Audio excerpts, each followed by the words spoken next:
whatever milestones that Black people make against hate, it ends up benefiting all the other people of color. I can't see what his end game is. The Republican Party is the party of racism, is the party of white supremacy, is the party of hate. This is wrong, and it needs to stop. Everybody wants to go back and drag that piece of history up, but they don't want to go back and deal with what their ancestors did to the indigenous people and to Black people in this country. You got to go. And you got billionaires talking about going to space and Jeff Bezos, go, never come back. I hope you get lost. This man has lost his mind. Boom! Come on, girlfriend.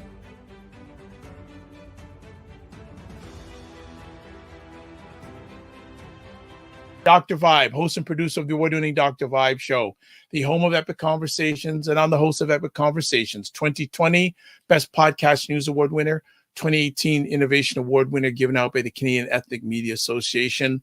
And I host the only online show in the world for dads and fathers that is sponsored by Dove Men Care and also co-sponsored by Dad Central, Canada's national fatherhood organization.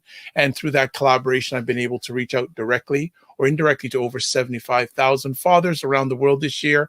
And I am the board chair for the Global Food and Drink Initiative.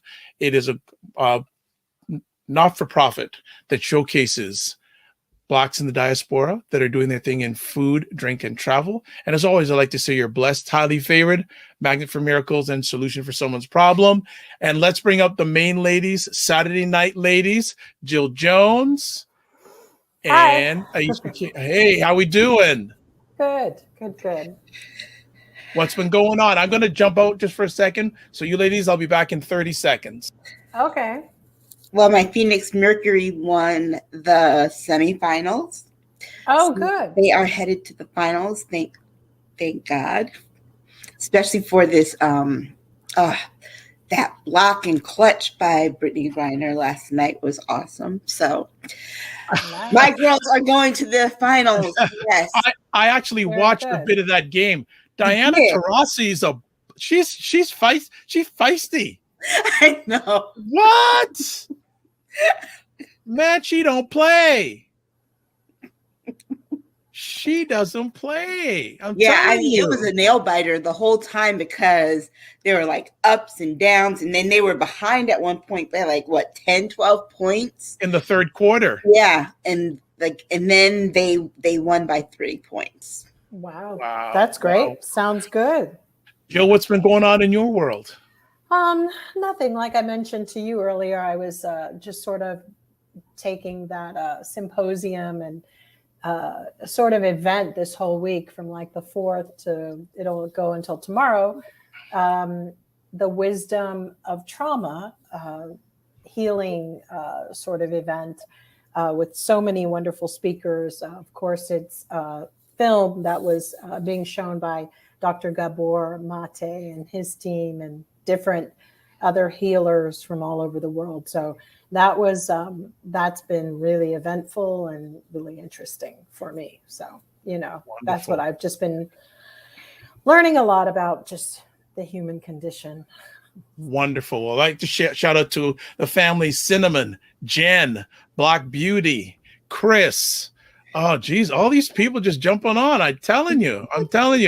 And Chris Langford says, oh, yeah, Miss Taurasi does not play. She is, whoa, fire. Well, you know what? We're going to produce our own fire here tonight because we haven't been around for 2 weeks. So there is a lot to catch up on, family. So the ladies are ready to rock and roll tonight. And we didn't know what to start off with first, but I think this one is a good start off. Let's talk about HBCU funding falls from $45 billion to $2 billion under the latest Biden spending plan. Aisha, you went to an HBCU, so I want to hear you first on this. Well, there goes Morris Brown again. I mean, it's an HBCU joke. I mean, that goes back from the 90s, but Morris Brown can never keep an endowment. And they finally just got out the hole and we're starting to thrive. And, under the last funding appropriation, and now $2 billion. You're talking over 136 schools. I'm worried that my degree might not be worth anything either, because, we had some problems and had to sell some really priceless art to build up the endowment. The ones that, typically get the most money end up being like Howard and Hampton and Spelman and Morehouse, the ones that are really well known. But like I said, 130 plus schools having to share $2 billion. And HBCUs, produce the most Black PhDs, most Black students who go on to get PhDs than any other schools. And to be treated like they're not as important as other schools. I mean, these are land grant institutions. So you would think that, a lot of them are owed federal money. A lot of them are owed federal money. A lot of them have really historic, the land itself has really historic backgrounds. Like, some of them have properties that used to be along the Underground Railroad. I know, part of Fisk's property used to be a slave auctioning block at one point. And so it's very sacred land. And to not even think that the students are worth more than $2 billion, divide that by the tens of thousands of students that attend these schools, and it's really shameful. Any comments, Jill, on that one? I mean, I don't really know enough about it, to be honest. I mean, on the surface, it looks pretty bad. I had heard that there was a lot of infighting with all of the groups in the Democratic Party about this expenditure and where it's going. But then as time went on, now they're saying that there's an extra 30 billion somewhere floating around in the mix. I'm not quite sure of what's happening yet. I think that I'm learning from this process that you have a choice to either react from, the little snippet in the headline and whatever, and the little articles that are captured. And because our FCC is not doing their job, I've now gotten to the point where I just hold off for a minute before I'm tweeting or before I go ballistic, because I have to do so much research to figure out who wrote it, where's it coming from, is there more to this story? I mean, it's like I'm in school my own damn self, when I see these things. So I'm not really sure where it stands at the moment. I think I'd like to see. I don't think that it's going to be completely cut, because if this is what really happens, I think that it puts the Biden administration at an odds with the people that put him in office. And I think that somewhere there will be some measure to try to fix that. But at this point, we can't even get our own other stuff passed in the Build Back Better plan. And you have cuts for over 100 million programs. Just that was one request by Kirsten Sinema inside that bill. So whatever this is about, like I said, I just don't know enough. I think it's horrific if that's what's going to go down. But I also feel that we're really standing on a precipice of some new things and new people moving into the placements, of those roles, even at the HBCUs. All over the board. I think there's just new, younger, fresh blood coming in, and everybody's just sort of picking out who's who and what's what. But yeah, because Trump didn't, if Trump was going to release it when he made it, Well, that's the thing that they found out, was that Trump never released the funds. He only said he was going to do X amount of dollars to make it look good, but he never released the funds at all. And so I'm wondering if this $2 billion part comes from the last fiscal year budget that was for this upcoming year. I'm hoping that this is something that Kamala Harris actually really pushes for as one of her projects for the budget, because she is an HBCU graduate. Right. It doesn't look good on her watch. It really doesn't. And she's an active HBCU graduate. She's not one of those HBCU graduates like myself who doesn't always respond to the alumni donation things. I do at times, but there are times that I don't always. But because it feels like they come like every 2 weeks. That's the dire strait that HBCUs are in. But you need to blame Joe Manchin and Cinema for this, because they're the ones who want the cut.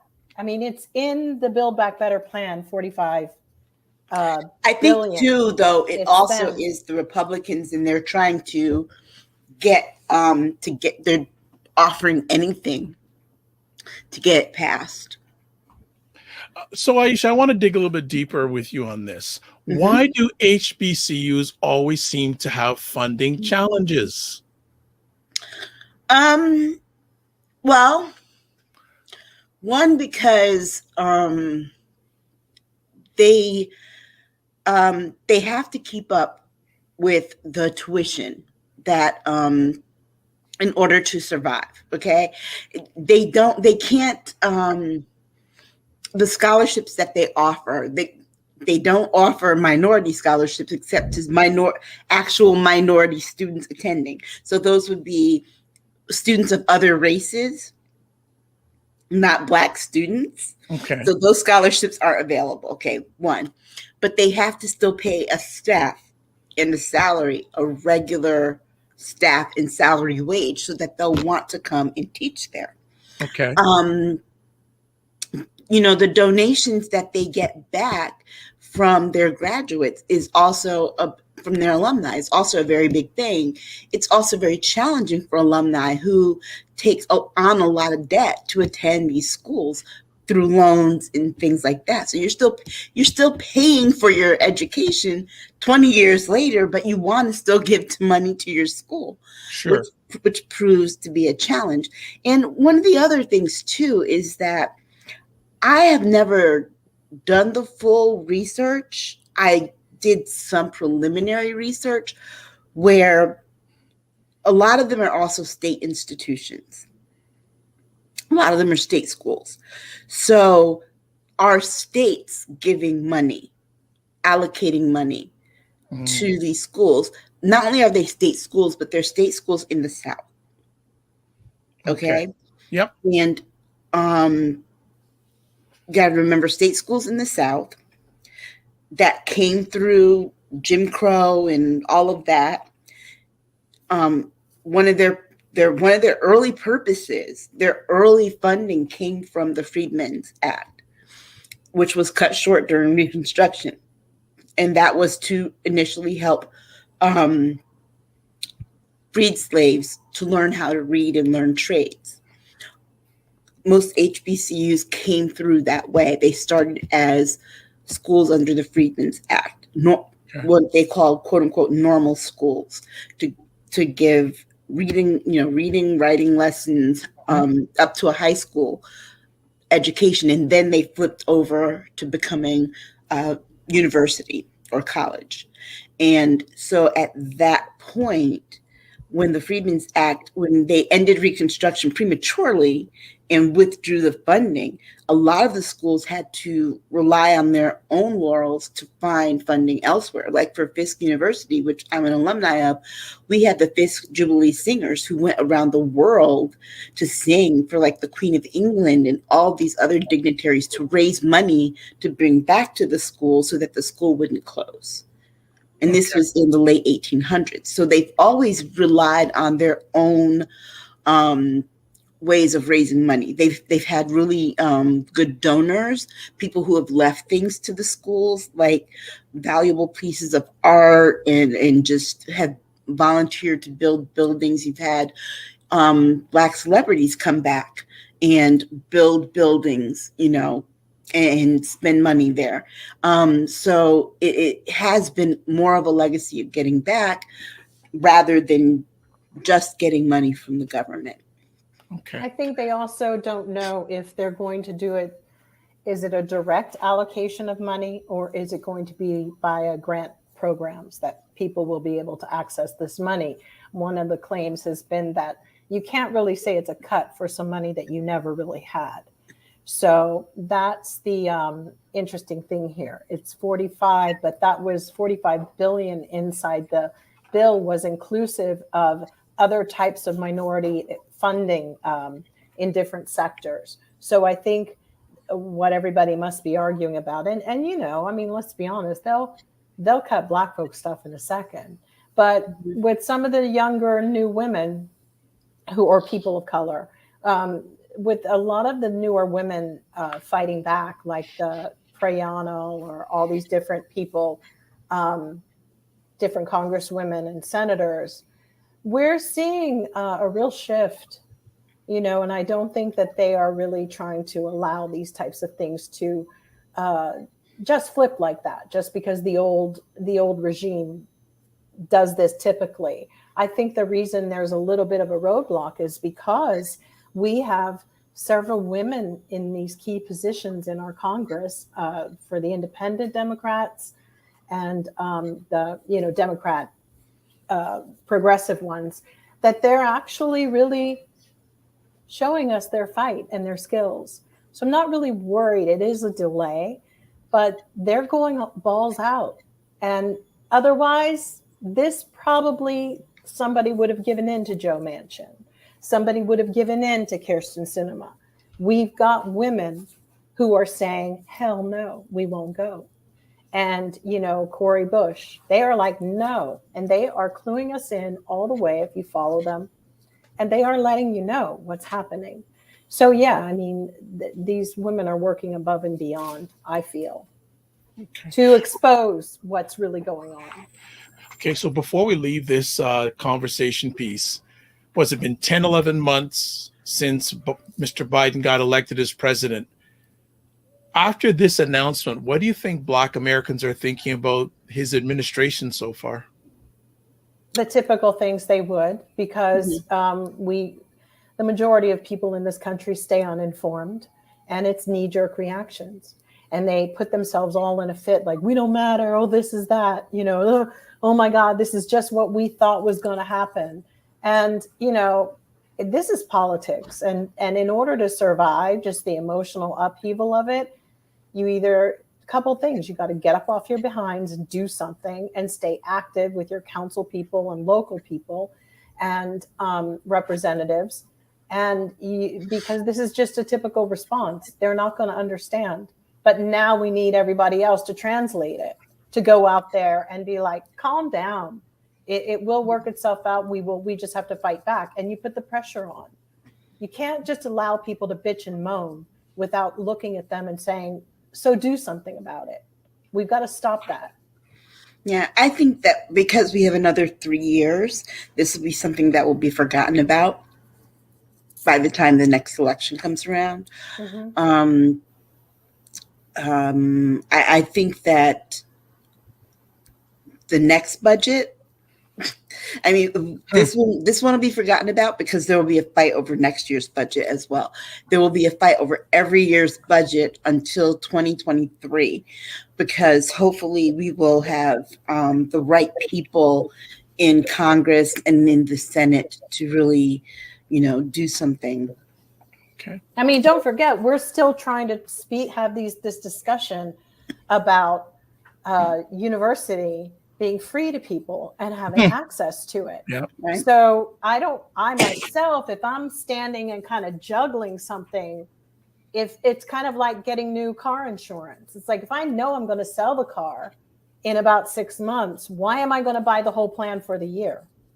For me, that's just like, because if that's my goal, like those discussions need to be taking place at the same time. Like, how are we orchestrating this and how are we doing this? And who are the key players in those divisions? So perhaps that's a consideration, but I don't know. That's just my thought. All right. Well, we'll see how this one is not going to go away. And I know a lot of Black Americans are going to keeping a watch on this one. So let's move on to our next conversation topic. 45 and Biden clash over executive privilege for the Capitol riot, set stage for a potential court battle. Really? Them battling in court? I would have never figured. This isn't a battle. Trump is just dumb. He didn't know. He didn't know that because he didn't care to know any of the tenets of his job and what the limitations were, and that the little laws and the privileges were with the office of the president, not the person who is being president for life. They're with the office of the president. So when you as a little human being leave the job, they stay with the office, not with you. Right. This fool thinks he has executive privilege for life. Yeah, exactly. And the only life he needs is the one sitting behind some bars. So, Jill, anything else you want to say on this conversation topic? I agree with Aisha. It's just ludicrous, just another bit of lunacy that cuts through the day, and you're just like, for real? Like, for real? This is what this is, it's beyond me that I see actual people at MSNBC or CNN or Fox even talking about it. He thinks that no one, even though he's been advising his bullies, his friends, not to show up for the subpoena hearings, the subpoenas they've gotten for Congress, he is all in the mix on all that. So that's what all this is so tied to. And he really wants people to, stay at home. And sad to say, the only people that are going to go away is that little Allie Alexander, the little minions, who Mark Meadows. Yeah, exactly. Maybe Mark Meadows. I just think that everybody who is brokety broke, no joke, sucker for a day, insurrectionists, they're going to pay somehow, some way. But Trump, oh man, he is a cockroach. Literally, I believe that his mother was dressed up and they put a wig on a big ass cockroach, and his daddy too. I'm telling you, they're space creatures. They're from. I'm being too mean to space. I don't know where the hell they came from. They're not. He is going to get away with all of it, and that everybody for themselves, if they want to keep going down with that boat and that ship, my biggest thing would be to address that. I don't think they should be in federal prison. I think they shouldn't, give them the cushy life. But the poor people and regular people will not face that. Trust me, they're not. They and what needs to happen is, they need to throw them in jail for not showing up for these hearings. And if they don't do it, if Congress does not do this, or what's his name again? Merrick Garland? Yeah. who is like not present. Right. He's ghosted us. I keep saying, if he doesn't do anything, then it'll happen again and again and again. Okay.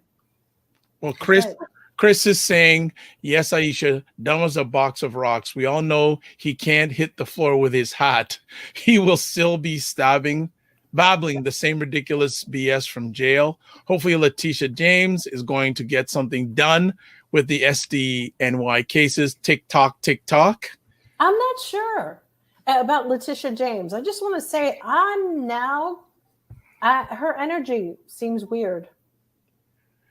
I honestly don't put your eggs in that basket, because now that Cuomo's gone, there's a little bit of shifting, and I just don't know what the hell is going on.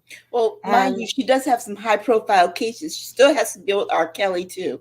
So yeah, wow. but that should still be I know. I'm sorry, that shouldn't really take precedence over something, a coup in the nation. Yeah. If she's putting R. Kelly for the coup, then there's a problem. Because how many people knew that this man was doing this for so long, and now they're all pretending that they didn't? Yeah, but remember, there were FBI many and times all we of them. counted her down. We counted her. People have not The me. reason nobody cared was Not because me. they were black People have women. counted her out. They were But black she's women. always come back with something because she had some stuff there in the back pocket that had to be verified. I don't know. All right. I'll see. Black Beauty saying it will be interesting to see if our select committee will go ahead and use arrest powers.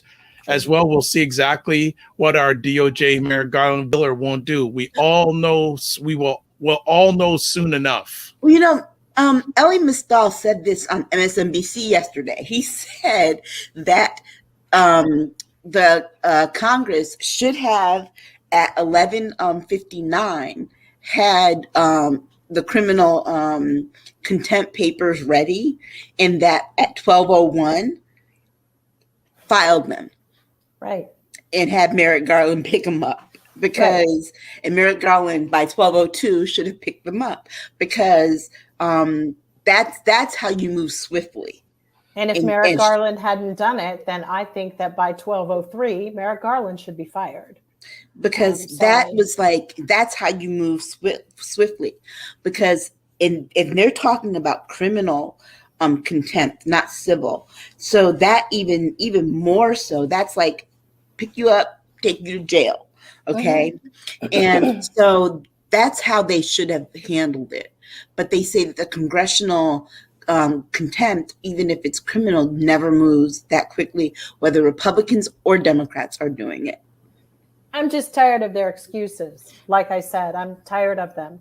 Do something different, out of the box. Take your own ass over there and get the damn papers. Maybe that's not how it's been done, but the old okey doke, it's just not good enough. It's not acceptable. Okay. The rule of law, though, how it is that the Department of Justice has to arrest. So here's the thing. Take the papers over, but it's like, Merrick Garland, are you going to arrest? And if not, Merrick Garland doesn't, I'm sorry, does he want the job or not? Because it appears to me that he doesn't want it as a Republican. As he wanted to be a Supreme Court justice. Exactly. I agree. I think this was the wrong job for him. Mm-hmm. Okay. Because he certainly isn't that. Who was the one who took out the mobster in Chicago? He's no Elliot Ness. Okay. Let's just say that, it's like, he's not doing anything. It's really lackluster. It really, really is. Okay. He's slowing everything down to the rate of watching oatmeal come out of a pan. But look, it's almost like he's like, you know what? This is payback for you all not fighting for me. But I think they did what they can. This is payback to an allegiance and an old school allegiance that even they've all had. Mueller, all of them. But they did have options. They could have taken the Senate to court. They did have options. They just didn't push any of them because they were almost on their way out too. Exactly. All right. Okay. Well, let's cinema sing. 45 still has a lot of support here in Florida this week. Have seen 3 vehicles with new flag says F Biden. So sad. Chris is saying, yes, Elie Mystal was so right. And Black Beauty is saying spot on, Aisha. Sure. Let's what do you think on a scale of 1 to 10? Is anyone from the former 45 administration ever going to get charged? Or realistically? Yes. No. You know why? Because people there in DC want to forget it as soon as they can. Mm-hmm. Wow. They're going to find one as the poster child and a scapegoat. One. I think that person's going to be Mark Meadows. And you know why? Because Mark Meadows used to be in the House. They're going to let one person that they can get that was a politician and then went into that administration and let them know, this is what can happen. Yeah, but he better do some hard time, like change, before anybody really thinks it's really going to change. It ain't gonna happen. No, it's not. Everything is done so diplomatically now and underhanded, and it's just a little too posh for me. The person that you really want to get time to show people is Steve Bannon. But Steve Bannon, this is where you ask, where's Mary Garland? Because Right. Steve Bannon could automatically go to jail with these damn contempt charges. Because remember, Steve Bannon is out of jail when he really shouldn't be. What did Chris call him before? The drunk bag, alcohol bag. Yeah, he Was called that him word like a that drunk Chris something said? bag. Yeah. Well, yeah, I have a really feeling great. Chris is watching live, so I'm sure he'll put it in the comments to refresh our minds, because I know that Joe couldn't stop laughing for the rest of the program after that. So Black Beauty is saying here, starting to look like Manchin, Sinema, and Garland are hanging out on a mega yacht on the weekends. Mm-hmm. Well, maybe MAGA yacht. Yeah, MAGA yacht. Don't forget that booze bag. Booze bag, yes. See, now, Chris, you've messed Jill up for the rest of the conversation. Now, I just see his face is like, it is. It's a booze bag. Ouch. Terrible. I never thought I'd see a person who has pores bigger. Oh, Lord, no. Steve Bannon's pores, it's like, oh my gosh. No, you know what? You could squeeze his He doesn't have a girlfriend. Alcohol would come out of it. Okay? He doesn't have a woman for sure, because, it'd be like, hey, baby, use these little strips. Because it's true. It's little strips. Oh my gosh, you have to get the big ones. You have to get something as big as like one of those those thermo patches. True. His pores are so big, you could squeeze his cheek and get a drink, fill up a glass. I mean, we can't forget that Manchin, it came out also last week that, he makes like $5 million a year from that coal company that he set up and he gave to his son. So we know where their priorities are going. He definitely doesn't want the climate crisis to end. And the climate crisis, he can't, because they're his number one donors. His donors are the fossil fuel industry, number one. That's where all his money comes from. He would not be in office in his state if it wasn't for them. And also, he's kind of embarrassing, because remember that ExxonMobil guy who was the whistleblower said that he's always the first one to line up for his little money. Yeah. I think Joe Manchin's a drunk too.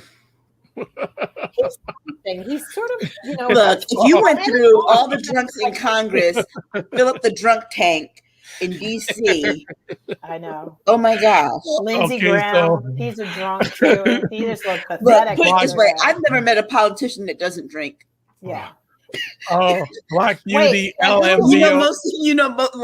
Most of my associates are Southern. Not to change subject, but Mike Pompeo had the audacity to be telling people about parents with their kids and the schools and all this stuff this past week.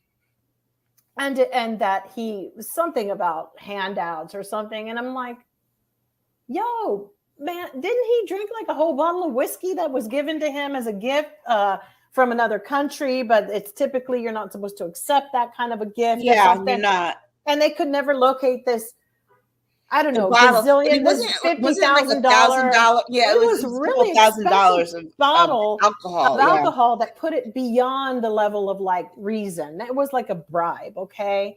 And every corporation I've worked at, they have things like gift, things you can take, things you can't, all that stuff. Right. But they're all above it all. And I don't know what he did with the glass bottle, but maybe he's sitting on it, because he certainly drank the liquor. I don't know what's wrong with Pompeo. Maybe it's up his butt. Okay. So Black Beauty. So Chris, you are responsible for railroading this conversation tonight. So you're Black Beauty LMBO fam. And Chris comes back. What self-respecting woman would be seen with that? Those wide open, humongous boards, double hug. Exactly. He's not self-respecting. No, And it's then not. hashtag it's so That's another one I like. Gin soaked sods. oh But my yeah, they all gosh. are. It's really Oh, terrible. Manchin has an Chris. affliction too. Oh, Chris. But see, Chris. Bannon's skin doesn't open up like he drinks like clear Oh, liquor. It opens God. up like he drinks dark liquor. Oh, gee, Chris. He I'm just gonna eats move coal on. for dinner. All right, Yeah. let's flip on to another conversation, Doc, before I have to go to the washroom and like dry Whiskey my and coal. You're right, Jill. eyes. Whiskey and coal. Yeah. All right. Next conversation. Let's get a little serious here. And Jill brought this one up, and we were doing some communications on the back channel here. Why is America building a nation of bullies? Jill, your lead on this. Jim Acosta had a whole show about it, and it was really fascinating. Because, you know, like out here in Beverly Hills, we had a bunch of people stalking the parents, taking their kids to school, and yelling at them and, you know, saying you're raping our kids and with the masks. And now, because California, it will be mandated once these vaccines are approved, which they think for a little bit 12 or from 8 to 12 or something in 2 weeks, November, maybe 3 weeks, they're thinking. So anyway, the kids are in the masks and these Beverly Hills women and men are going bananas. And I was just looking at them and they're predators, because I was specifically watching who they were picking out in the crowd to go after, like one mother in particular, and she lost it. But this is, some would call them bullies, but I've maybe started calling them predators, because they sort of, first of all, a few of the people in there were actors, out of work actors, who were protesting, which means there's money coming from somewhere. Somebody's paying these people to do that. They don't even have kids, number 3. And which makes everything so disingenuous. And, you know, that's what I want to get across to people. How disingenuous what we're seeing online from somebody's stories, from their conversations. Everything has this bend to it, a slant, and you have to be able to discern it. It's all entertainment, but these people are depicting something as if, you know, and they're getting paid to spread misinformation, because, and for me, that's predatory, and they're spreading lies. And I believe that the microphones need to be switched back on insight into absolutely every single person who was there. Yeah, you have freedom of speech. But I want to know also, were you paid for this? You know, what were you doing? Because they're terrorizing kids and creating trauma for them that will live with them for the rest of their lives. And part of it is we are adults and we are supposed to set the course of how to behave through a serious situation. A child doesn't need to see their parents unraveling or the adults around them turning to poop in a crisis. It's really, it will have a lasting effect for generations, and trauma will stay with people, and they operate from that. No parent wants to go home and their kid is going to be like, you know, you're killing me, or whatever, kids, you know, manipulating them or whatever, based upon, we're raising a very manipulative group of people in this world. We're not addressing our situation. So for me, it's something about the attention. And these people, maybe because I took the trauma workshop, they find identity in this group. They find themselves, they find friends, they find everything that they didn't have before. I mean, when did we not have vaccinations to take our kids to school? When did that happen? You know, it's absolutely ridiculous. And you know, but I also know that if I was taking my little kid to school, I would not be the parent that anybody would target. Not at all. Not unless they wanted a whole mouthful of teeth going down their throat. Well, before we get to Aisha, Jill, Christy's saying, absolutely agree. And it's happening here too. You know, they did a segment. They did a couple of segments on MSNBC during the week, during their prime time, about how this kind of bullying was what Roger Ailes founded Fox News on, was that he wanted to create a network that 50 years, well, yeah, they said over 50 years ago, he wanted to create a network that did that. And he was able to do that 25 years ago, that hammered away this message. And a lot of these people, and that they wanted to create action out of what they said, whether it was true or not. And so you see a direct link to that, because all those parents go out, the ones who are parents and even the ones who aren't, it is all coordinated. So you saw all those people watch Tucker the Creature, right, talk about this whole, you know what, this is what I want you to do. When you see a parent and their masked kid, you go out and you say this and this and this to them. And then the next day you see footage of those people going out in your area, Jill, and they're harassing people. And you see them in other areas and they're harassing people. And they're harassing parents with their kids, and their kids are masked up. And it is predatory behavior. It's like, you know, they say criminals don't reform in jail. They just become better criminals because they're surrounded. I mean, these people didn't even live in Beverly Hills. Yeah. I mean, that's what's so even crazier. Exactly. That because there are no boundaries as far as where this Fox News is. You're right. And they've all taken a note out of there. And, you know, it's like, even when you look at things like, you know, TMZ and all that stuff, and people casually walk up and go, hi. Well, guess what? TMZ is now owned by Fox News. But it's a phone call. We're going to see something different too. We're going to be at this restaurant. Meet us there. And then everybody gets to pretend like, oh my gosh, it's because what we have here is capitalism tied into the almighty dollar of how the hell can I make money with my little life? And what can I sell out? And what is not something that really means all that much to me? I don't really care as long as I get mine, as long as I get my bag, as long as I get my coins.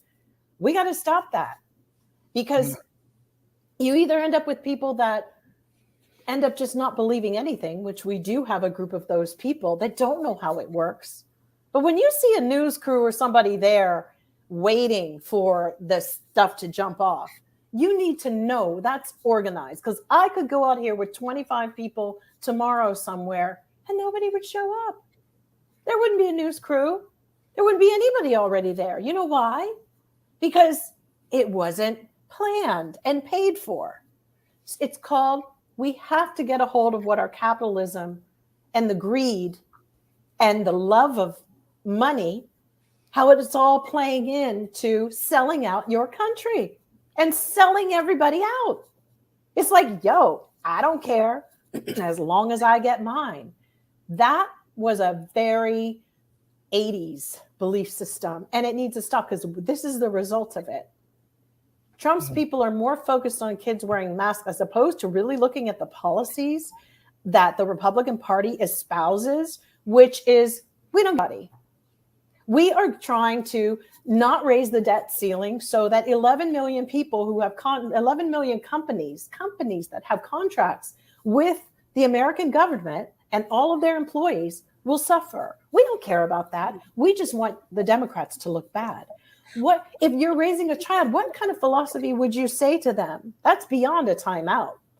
That is beyond. And why would you ever condone something like that? You would probably say, well, you've got to do the greater good for the collective here. And you may not agree with everything on X, Y, and Z, but fight in a different way, fight more productively. But no, this is all like, it's either all or nothing. And there's something wrong with anybody who will stand by the Republican Party at this point in life.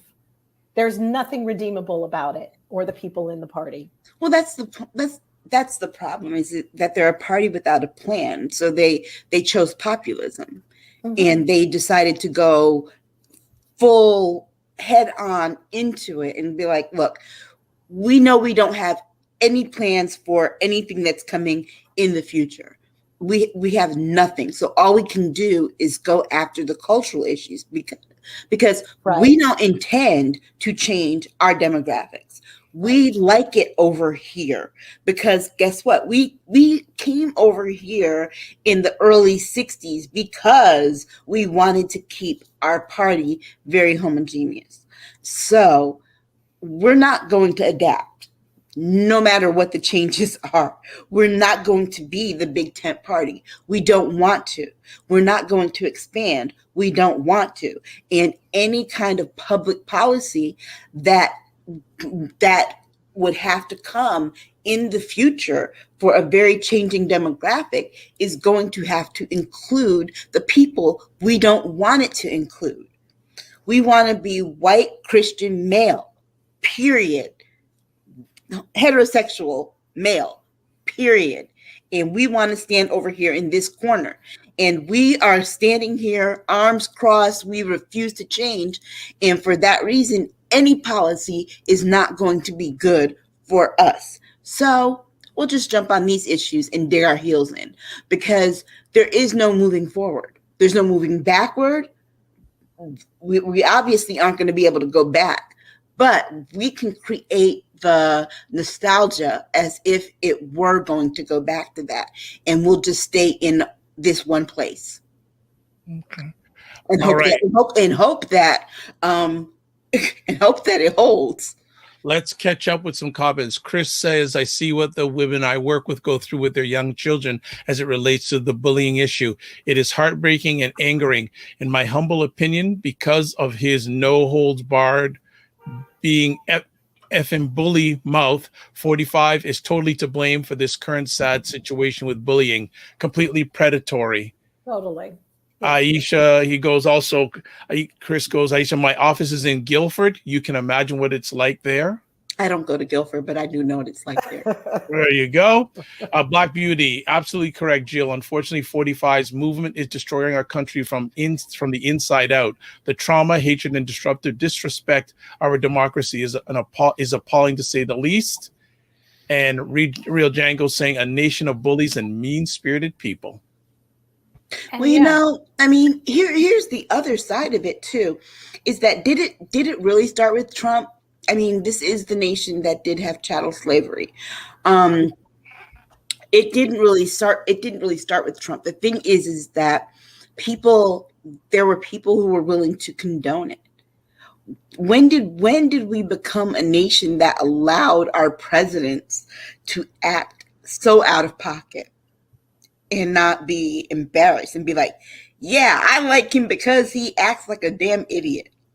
I mean, I think we did. We've done it a few times. You know, we've glamorized cheating on his wife, number one. At least he tried to.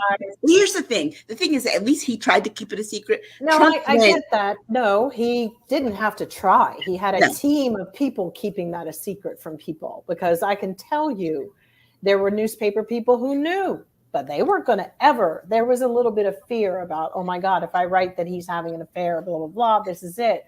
They had J. Edgar Hoover.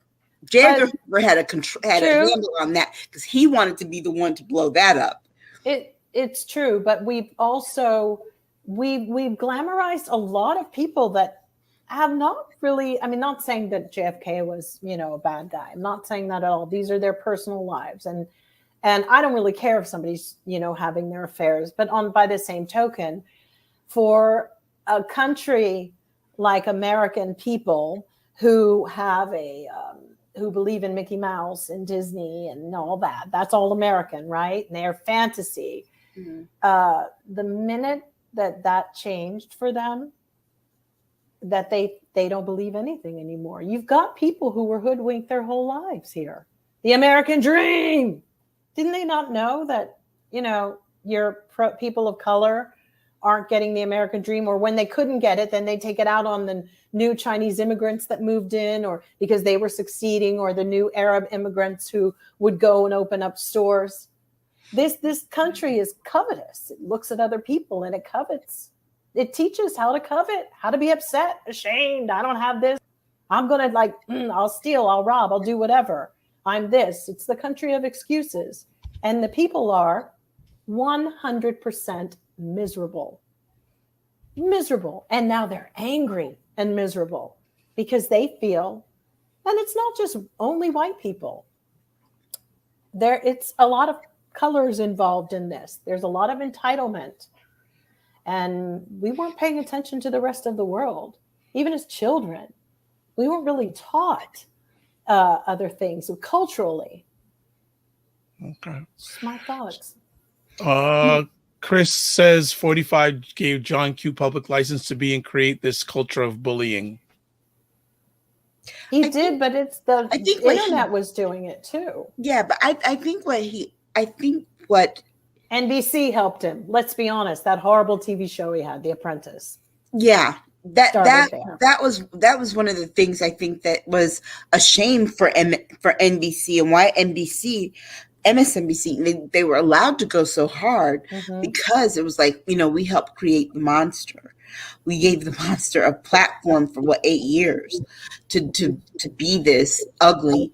But I think what made it worse was when Fox turned his ugliness and his bitterness, particularly towards Barack Obama, after Barack Obama said those things at the press corps, into news, turning his bitterness towards people who didn't like him into an actual news angle, and making his bullying across the board, across media platforms, news. I think that reality TV helped that along. Real Housewives of New York. I think that's when you really got a taste of white women and their newfangled heir to the throne of, let me just say what's on my mind. We really saw that with the Bethany's and the this and the that. And then it was an era, and, everything feeds into the stew here. Now the stew is just nasty. It's just gross. But that all played into it.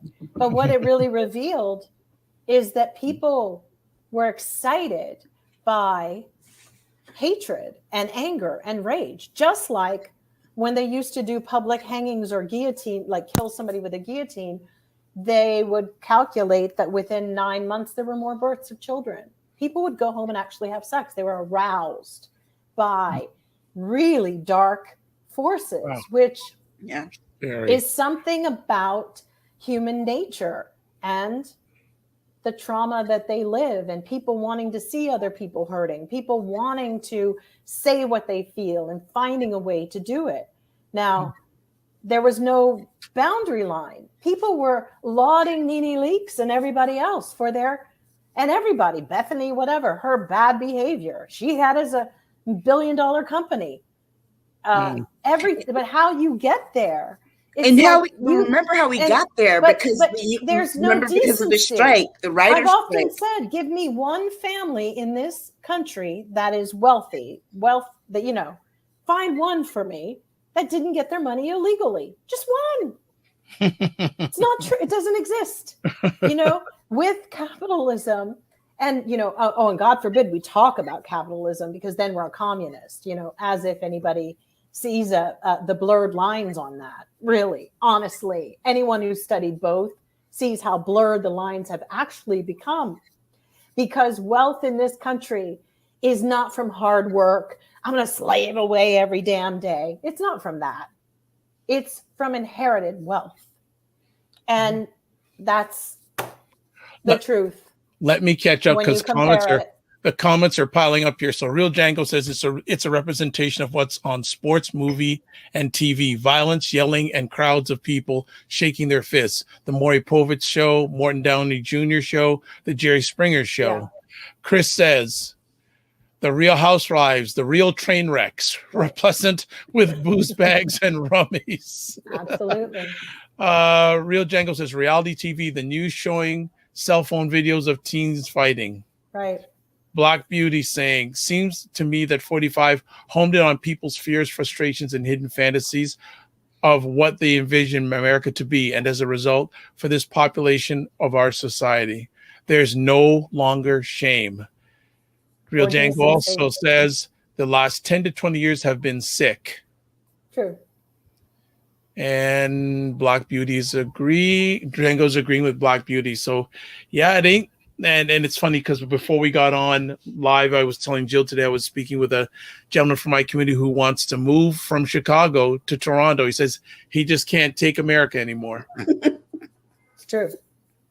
You know, he can't take America. He's just like, and Chris is also agreeing with Black Beauty. So everyone is in unison here. Let's move on to our next conversation piece. Federal unemployment benefits were cut off in September. And I think was it this past week, America just had its worst jobs report of 2021. Yeah. What's happening? The talk was I was here once the benefits cut off, everyone be rushing back to work. They said that some people have problems also getting, finding child care, health care, all of these things. And but then, yeah, let's not forget a lot of people. What is it? What did we say, Dr. Vibe? It's the great escape or migration. No, but what's happening is that the great resignation. Many people between the ages of 30 and 45 have decided not to go back to their jobs like that. They want a better quality of life. They invested in stocks. They're playing the stock market just like the rich cronies in this country. And now everybody's just going to drag this country to hell and just get whatever they can get, because you can't convince people who actually are educated with their degrees and whatever, and they're bouncing. They're just bouncing, and they're doing remote work, and they're working all over the United States, outside of the country, taking jobs with foreign countries. You can work remotely and now live in the freaking Seychelles if you want, and have a company that you work for in England.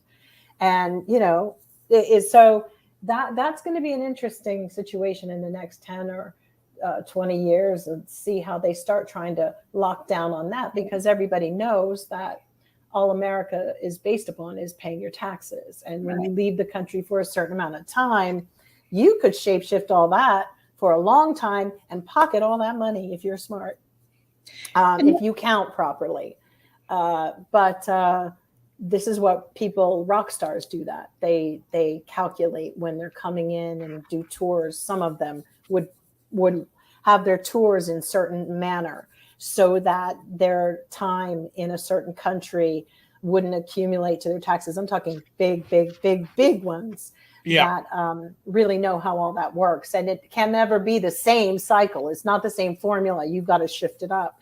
So, but now people who are, millennials and Gen Xers are like, well, hey, why not? And people want better lifestyle, better ways to live. Yeah.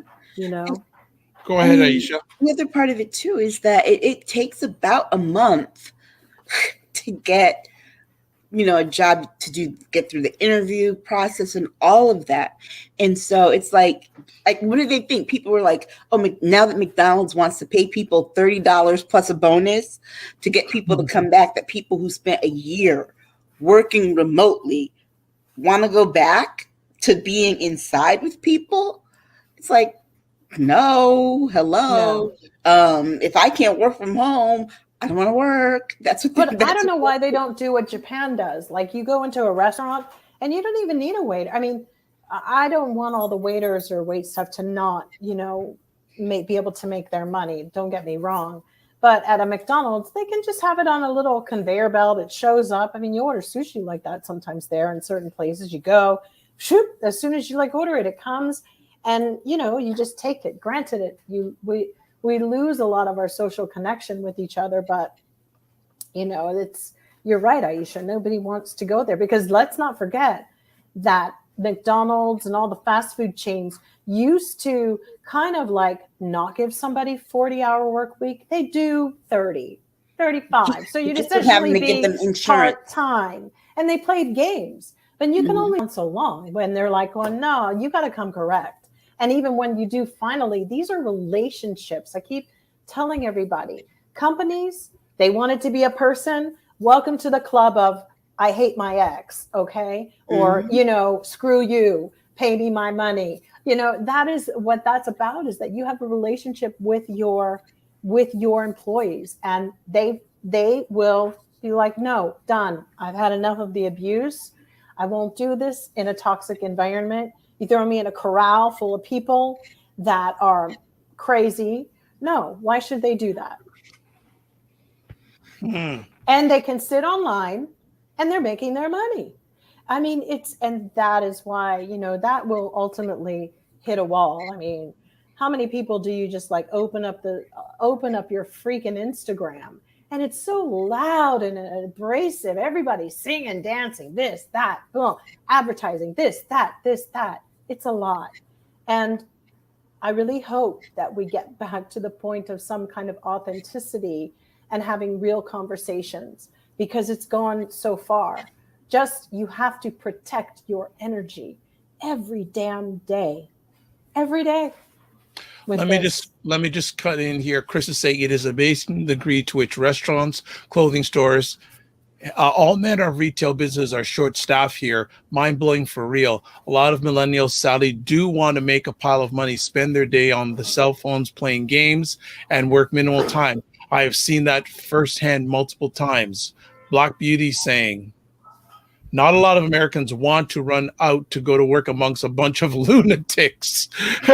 Working remotely from home is just fine with me, as well as lots of Americans. Bottom line, USA just ain't what it was. And then Jen is saying, Jill, so true. I used to work in the fast food industry, and they will cut your hours if they can, at least back then. That's a lot still here. And I think this has been a game changer for the restaurant industry, because for many years, not saying all restaurants, but a lot of restaurants got by on minimal pay and minimal benefits. Right. Yeah. I worked bartending ages ago, and the check, like, I don't even know what minimum wage was, $10 or something, $9 or something. Maybe it was a lot longer. But my check, they were not required to pay me that minimum wage hourly. Not all of them. There were some, no. It would be like, because they had some really weird setup with labor department or whatever, and you got tips. So they would calculate all that in. It's always to their benefit, But that's capitalism. That's capitalism. It's always to their benefit to exploit you. And I think that people feel exploited. It's like, you kind of look at them sideways, and it's like, why don't people have to put how much a job is paying before you freaking apply for it, like it used to be? It used to say $90,000, bloop-de-bloop-de-bloop. Don't put somebody through some kind of like this whole jumping through hoops. And, now we do have a law that's going to make it where if you apply for a job that here in California will exist, that it will be transparent.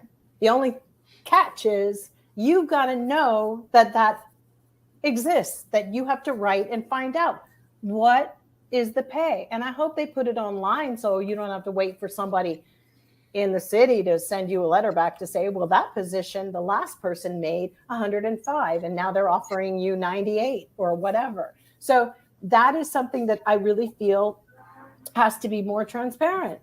And also stop wasting people's times with these 10 interviews going up the food chain. It's a waste of time, and it's rude. It's really rude. You pretty much know, it's not like you're not marrying me. You either, you don't. Walmart does that with their please. with their hours. They will pay people, and they'll work people, what is it, up to 34 and a half. Right, just so they don't, right? Because once they get them at 35, it's like they have to start giving them all the benefits and everything, because that's right. considered Then they had full to go time. and apply for Obamacare or the Affordable Care So Act. they'll And work. that They'll be like, we'll work you 34 and a half hours. And that was a Republican idea. And that's one of the reasons that they hire so many old, elderly people, that they can work for 40 hours because they can get Medicare. If you all do not get this in your head, I will never, ever step foot in a Walmart. Ever. I have hated that company for so long. I hate them, and I will never give them my money.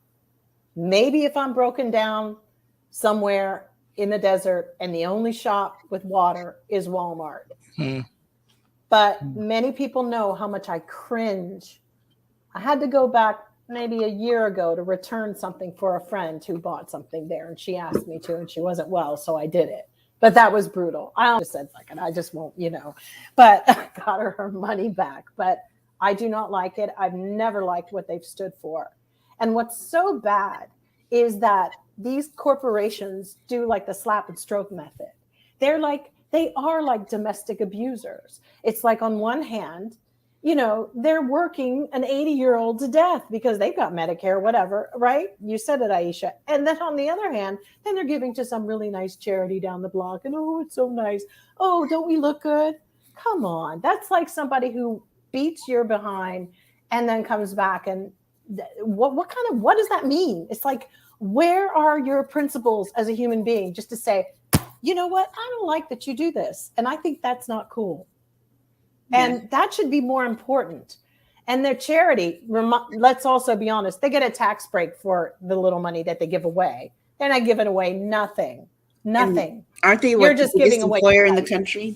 Yeah. I mean, really. So, but people don't wise up. You tell them, and then there they are. And so these are the same people that will be upset about the HBCUs. These are the same people that just read a headline and get all mad and put lips pushed out of shape. These are the same people that expect something but aren't willing to make the sacrifice for the change to happen. You've got to do it. You have to sacrifice it. And Walmart's, you got to give the company this. They know where to put a store, because you can go into some of these towns that they won't have anything else but a Walmart. It is the meet and greet spot. It is the club spot. It is the grocery store. It is the department store. It is everything. It's the hub for that town. It's the hub for the city. It's like, if there was no, that they go into cities that if there was no Walmart, the city would just pretty much be closing in the next 5 years. Well, then that's just too bad, because, half the cities in America are, fossils. They're unoccupied. They don't even have hospitals, but they'll have a Walmart. I mean, the reality here is I'll just shop online. I'll find mom and pops. It doesn't matter. I'll find what I need. And I think that is what's happening, Dr. Vibe. I think that is what's happening. If you're a store owner and you have a retail store, you're going to work your behind off, because nobody's going to want to be standing up there getting varicose veins and standing there for hours and getting paid, $9 or $7 an hour. Wake up, Manchin, all you old cooters out there talking about, what things used to be and what they're not. That is not this kind of party anymore. This is not it. And it should have never happened, because you are asking people to pay for their own enslavement. Well, Chris is saying, true, Jill, I worked as a bartender and server going through school back in the late 70s, early 80s. Waiting tables, I was paid $2.25 per hour. Right, it's something like that. Tending bar was $5 per hour plus tips. It's very tricky. Real Django, restaurants in Georgia have been suffering and in bad shape. Not opening because of low staff numbers, and then other places try to do business as usual with low staff. He says, I feel very bad for them. Yeah, restaurant. That's the one area that has not had to comply with minimum wage, or is the restaurant industry. It's like they can still offer people $3 and be like, but you get tips. There are real restaurants, like the really upscale ones now, like the Jose Andre, or those people that, Eric Ripar, these Le Bernardin and all those, but they're also legitimate career waiters. I mean, it's very, very different than, I wasn't trying to be a career waiter, but those people pull down some money. And that's legitimate. There's service. It's blah, blah, blah. And that was, those kind of general managers who run those kind of restaurants don't have time to be playing a lot of games. It's very set up pretty straight even down to the food cost per every plate that's going out. Right. So it's like a minimum per table cost. Yeah. It's just different. I think that it's like you get what you pay for. And also nobody, another scary thing for me was realizing how many people were so upset about wearing a mask. All I kept thinking about, germaphobe that I am, was like, if they don't want to wear a mask, then what the hell are they doing in the bathroom? I just have a very big problem now. I look at people now and go, did they wash their hands and they're handling my food? It freaks me out. We didn't have E. coli outbreaks like we did years before. Last year was like spiffy. My hands look like hell, but boy, were they clean. I mean, it's just, these are people with so much aggression and things going on. And also stop trying to hire people just through another thing, the computer sifting people out. There's plenty of people out there that want to work and are great employees and have the personality for that. They need to go back to those days, because as I'd mentioned, my stepfather was an executive, and he did a lot of his own hiring with, implementing rules with not his own hiring, like with the staff who was doing it, ways to get to know people. There were many times I think some people didn't have a shot, and he would talk to them and get to know them, direct them to the right part in the company where they would be a benefit. But they don't do that anymore because they weed everybody down to a number, and that is another big problem. You are not going to attract those little smug little degree toting, nepotistic little brats that your friend sends to be an intern for the summer and convince them to take your entry level money. You're not going to do that anymore, because they're off doing something else and they'll be inheriting mommy and daddy's money, so we don't want to do that anymore. They had people that they look up to. It's got to stop. They need to start going back to old hiring practices. Who would be a benefit for our company? And a computer is not going to be able to figure that out, because they're losing people with these stupid companies, Indeed, JobSure, all those. They need to put legislation through on that, because the amount of spam that I get once I submit a lot of these jobs aren't even real. It's companies that are just getting emails so that then they can spam you forever. They're making money, because in this country, people make money exploiting people. Even when somebody innocently is applying for a freaking job in this country, they're getting raped. Talk about raping them. I mean, that's really what it is, stealing your identity, and there's nothing monitoring it, nothing. So yeah, I hope everybody just wakes up one day in this America and just go, enough. And I think people are essentially saying, because they're not even addressing where people are getting fleeced daily. They just are not even close. Black Beauty is saying, to Aisha's point, Walmart has the nail shop, eyebrows wax, Subway, etc. Fortunately, they know how to market. They know how to do it. Well, everybody's a marketer now. I mean, I have friends that are like, I'm a brand. I'm like, oh, damn. It is really crazy. You've got like 10-year-olds. I'm branding myself. I worked in advertising. This is the craziest time to be alive watching this. It is crazy. Everybody's on. Well, all the damn time. Mittens did say, corporations are people. The moment he said that, people are like, oh, I'm a corporation. Exactly. And then the other thing is like, then when your career is just slipping a little bit, well, we started a charity organization for the indigenous tribes of the Navajo. And then you're like going, wow, that's great. And you give everything. And then it's like all hell is broken loose in the Navajo Nation, all these nations during the pandemic. And was that celebrity there? Nope. They must have been with Merrick Garland. Stop it. The real Jangle says, after 9/11, the job I had as a sous chef at the Saks Fifth Avenue Cafe, New York, and they had 6 to 8 months of bad business, but things picked up with things going now through. It's very dismal for restaurants. Absolutely. It's very bad for many restaurants. Because people aren't going into the restaurants. Yeah. The way that they used to, and sit there and then, lavish there for hours in that self-contained space where the air is not circulating. So Cinema's saying, Jill, I wish that happens. Computer applications are here to stay. Yeah, And but Chris- here's the interesting thing. People know that they are here to stay, which is why they're doing advertising and whoring their lives on YouTube. I've seen better marketers on YouTube with no degrees killing it better than some of the biggest ad guys that I've ever seen in the world. So what happens is now they're just hunting for people. And then when you're hunting for the talent, then they're paying. So don't think they're not paying. They are just going to go after. And then unfortunately, that's how people are getting jobs. That's why you have people spending more time online, because you're selling yourself, you're selling a product. And it's like, hey, I got a better shot at really creating something than sitting behind a desk working for someone else.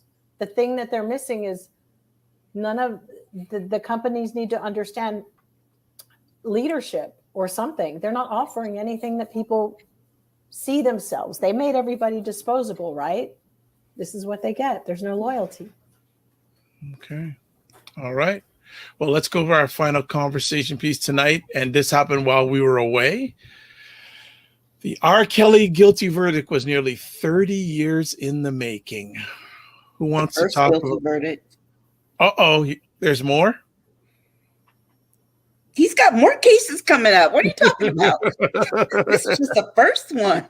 Right. Ladies' thoughts on R. Kelly's? This should have been happened. It should have been happened. I mean, this grown man married a 15-year-old. Should have been happened. Do you think he's gonna write out some other people? I mean, he can, but it's not going to stop him from getting the 418 years that he's going to get behind bars. I mean, R. Kelly's going to die, and they're going to let his corpse go to prison. R. Kelly is going, his bones will be behind bars. Okay? R. Kelly's never getting out of jail. It doesn't matter who he tells on. No, I don't think he's going to get out, and I'm not defending him in any way. I think it's just going to get more legs and more of a life, these stories, because you're going to hear everybody now coming out and being an expert on what they knew and what they didn't say and what they did see and what they know. And that's the kind of twisted part. There will be people that will exploit the pain that a lot of people went through in this. I think that he definitely is a trauma survivor, and he wasn't surviving very well. And I think that, there's a war going on for your spirit when you're a young woman and when you live in poverty. That's traumatic enough. So there were some things that parents did that they can't forgive themselves for in this situation. It's a very dark story, but it also harkens back to what I said about this country. Nobody was checking. Many times he'd been reported, law enforcement knew, but because they were young Black girls, they didn't follow up. And all these things are being revealed. I told you all, Saturn is going to go and put an enema through this country for at least 12 more years as it does its transition. Christy is saying it. Yeah, Christy says it's sad how many will talk now who said nothing then. Well, here's the thing. I will say this. R. Kelly will likely talk, but I bet you all the people that he'll pick out that he's going to talk about are no longer here. So the information can't be verified or it can't be disproved.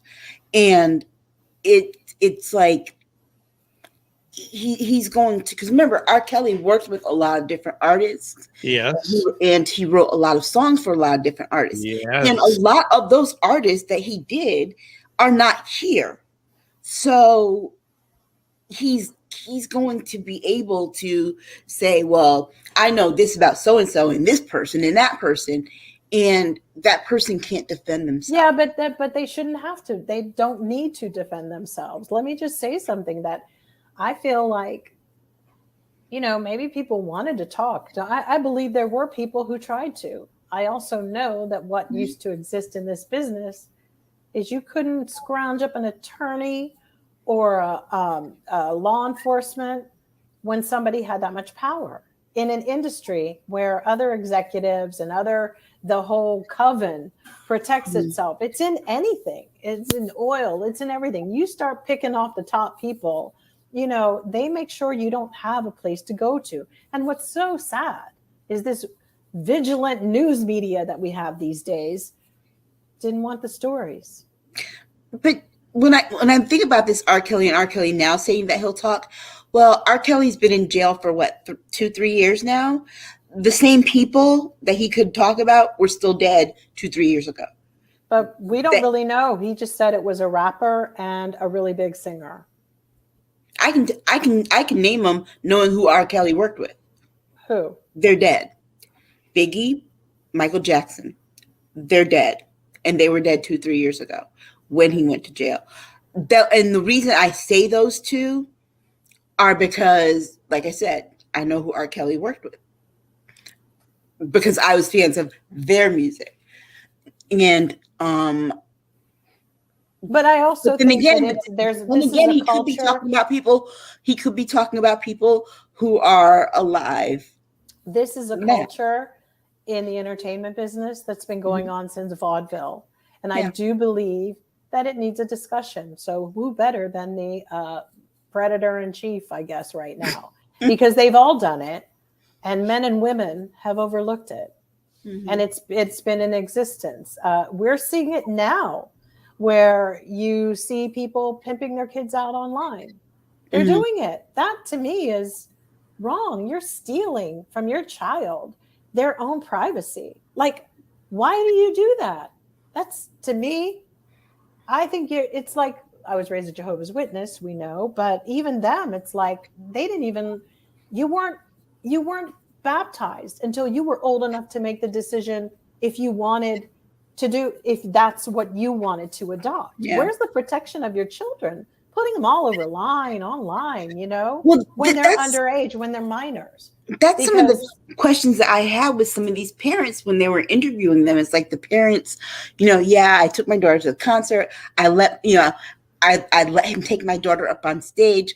Like, if Amaya was like 13, 14, and her favorite singer wanted to take her up on stage, I'll be like, am I coming? Because you're not taking her by yourself. There's just a lot of things where we are still really incredibly naive and incredibly greedy. It's greed. It's like everybody will do it. I mean, R. Kelly was totally molested himself. Right. Horrible. I don't know. I mean, he obviously was a grown-ass person who knew how to make those decisions. But the worst scenario is when an industry enables the action because, they of the finances. I mean, of making a lot of money, and they've sold out a lot of people and exploited a lot of people. So his being incarcerated for me is not just R. Kelly as a whole. For me, it's an industry. It speaks on predators within the business, and he will serve that time for everyone that came before, and maybe it'll change the ones who come after. But we definitely, we still exploit young people in this business. The music business is full of girls. By the time they're 25, they're too old.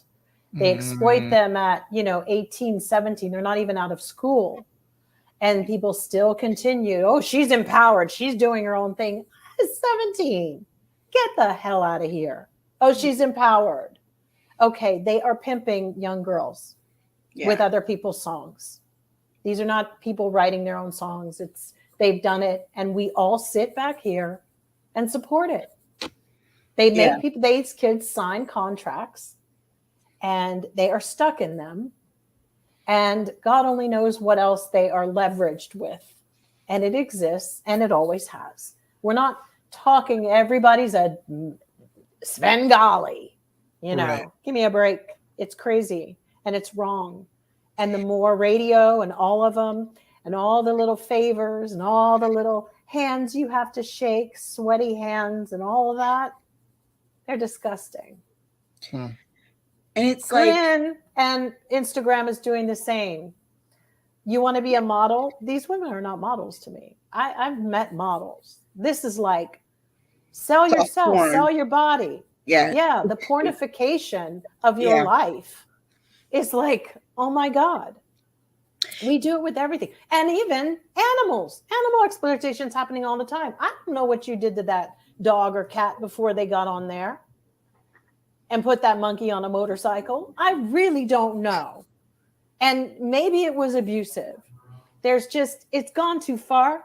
And I think now we should be demanding a little bit more checks and balances and more transparency in some of that we find entertaining. I mean, with R. Kelly, think about what it took for him to even be arrested. Okay. It took for a Me Too movement. It took for a documentary. He had already kidnapped 2 women. Okay. He had them in his custody. It was the transportation across state lines of 2 women who had been reported as being kidnapped. Okay. That's what it took to get the arrests started in some of these states.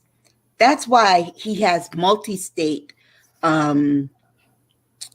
charges, yeah, because of they're calling it trafficking. Mm-hmm. Of course, but sometimes who's paid for those flights? The music company. I mean, and here we are today. I heard the other day, Universal Music went on the stock exchange in Amsterdam the other day. I mean, go figure. Universal. And it's like, this is where it's going. And they don't care, and they're not being held accountable. They knew when those guys show up, a promoter or whoever, they know when the girl is young. They know. Oh yeah, these are old dudes who were like doing it in the 70s, and they were groupies, and they glamorize that and then they demonize that. And I'm not trying to bring up anybody's dirt. It was a very different time. However, it all plays into how we arrived here. And here's the other thing too, is that nobody wants to be seen with, they want these young girls. When was the last time you saw a video where somebody is dating an older woman? Yeah. Seriously. There's so much ageism. Yeah. So who are these kids' icons? What rapper showed up with a woman who was 35 or 40, like the reverse of men and women? Anybody? 50 Cent and Vivica. That was a while ago though. Well, but I will tell you this. The same one who wanted Donald Trump to win next. Right. I will tell you this though.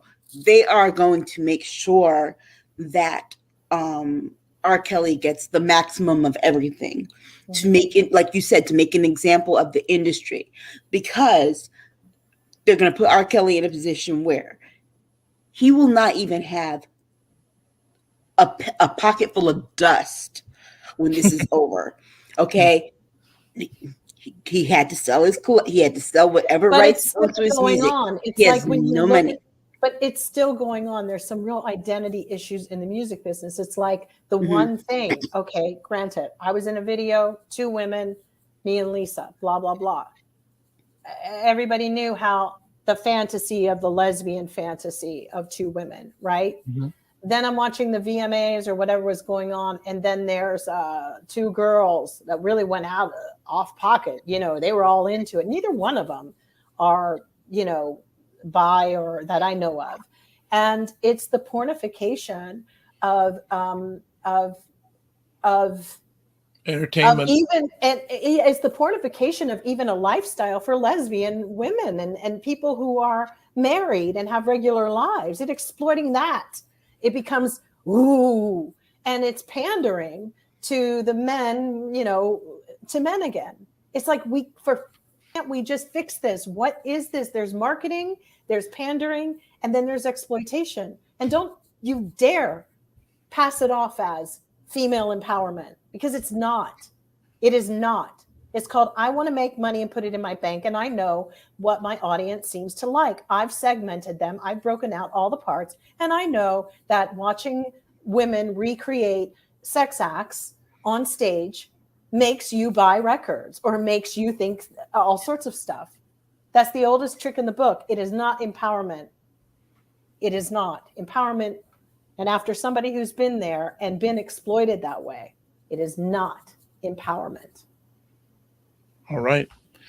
That is our final conversation piece for tonight. See what happens when we're not here for 2 weeks?